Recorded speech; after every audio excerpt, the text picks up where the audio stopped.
দ্বিতীয় রাউন্ডের শুভ উদ্বোধনী দিনে আমি বুঝতে পেরেছি যে এই খেলার মধ্য দিয়ে প্রমাণ করতে যাচ্ছে বাংলাদেশ জামায়াত ইসলামী যে বাংলাদেশ জামায়াত ইসলামী কোনো গোড়ামি বা ধর্মানন্দ দল নয়।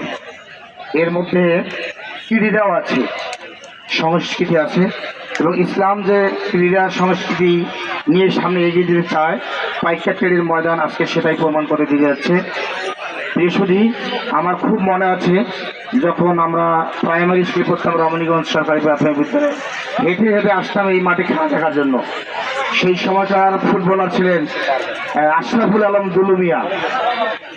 আজকের প্রায় 34 বছর পর আবার আজকের এই মাঠে আমি দেখতে আসছি।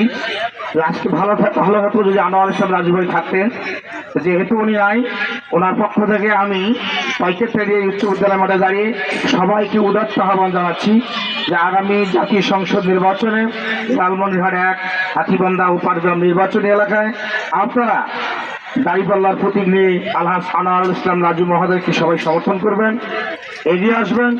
ওনার মাধ্যমেই আগামীতে যেন আমরা এরকম একটি ক্রীড়ার মধ্য দিয়ে বড়খাতা ইউনিয়নকে আমরা আরেকবার প্রমাণ করে দেব যে ইসলামিক ক্রীড়াও আছে, ইসলামের সংস্কৃতি আছে, সৌহার্দ্যতা আছে।